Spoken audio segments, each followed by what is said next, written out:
As I've told you already, I was born in 1935, so I'm 76 and very shortly going to be 77. I lived in Paris for the first 4 years of my life, and I had a mother and father and obviously grandparents as well, but I never got to know my grandparents other than my grandmother, who was my mother's mother. I knew a little bit about her father, who died I think when she was 5, but I learnt nothing about my father's parents. I met my father's 2 sisters and possibly his elder brother, but I only met them once or twice. They lived in London, Enfield, London, and I never got to know or never met, never knew anything about the grandparents. Grandmother never talked about her husband. My mother didn't talk about her father. My father didn't talk about his parents. So it's a bit of a blank, and I don't really know my relatives. My father has, as I mentioned, they are all dead now. My mother had 3 sisters, all older than herself. She in turn didn't get to know the elder 2 particularly well. The top one allegedly was obnoxious, and my mother went to school up to the age of 13, when she must have been very bright, because she matriculated and left school, got her bachot, and left school at 13, and ended up supporting my grandmother when they moved to Paris. And my mother worked in a shop and brought in the cash for my grandmother. My grandmother was a maid and did cleaning for whoever wanted it, and they lived very poorly. And my grandmother, I got to know her a little before she died. Lived in a top flat in the centre of Paris, in the 7th arrondissement, which is near the Porte Saint-Martin, which is a large arch in one of the streets, quite close to another arch, which is Porte Saint-Denis.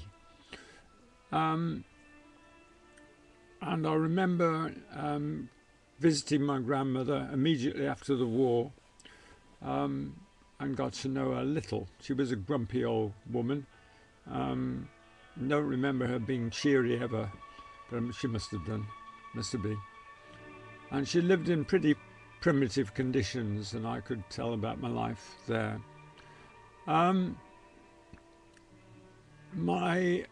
We lived in a large house on the outskirts of Paris, with my father at work at Kalamazoo, and my mother at home looking after us, presumably, in quite a large house with a large garden, which was rented, and it could have been rented in conjunction with the factory my father worked for, and that was Kalamazoo. I remember the house. I can remember being a little boy there, and I remember my brother to some degree. He was 2 years younger than me and died when he was 2 and I was 4. What I remember about him was that he had a lovely round face, a very cheery disposition, always smiling, happy. The sun shone out of his face, so to speak. And my mother was, and parent, father probably, but it was my mother that was the main person in our family. She thought he was absolutely wonderful. But then he caught pneumonia at the age of 2, and she was rushing around trying to get a doctor to diagnose what was wrong and then try to treat him. And there was some real upsetment there that she couldn't get somebody in time, and my brother died, and my mother was really miserable. And I remember her turning on me at some point, and then what she said I don't know, but the message was, why did you have to survive and not him? I was clearly a problem in the family because I'd been born with green diarrhea, whatever that is, and was a skinny kid, probably a grouchy kid, miserable, and not very popular with my mother. So I lived with that kind of relationship with my mother. She was always fed up with the fact that she had me and not my brother.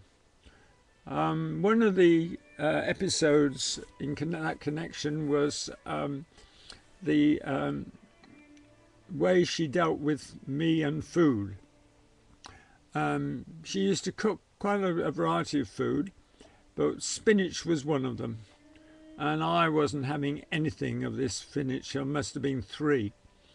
So what her technique was, okay, take you for a walk in the pushchair. Well, it was a pram, and well, perhaps it wasn't.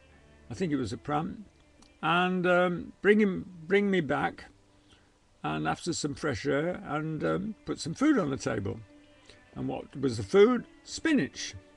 Oh no, I wasn't going to have spinach, and not under any circumstances. So okay, got no food, and she then took me around and waited for the next meal.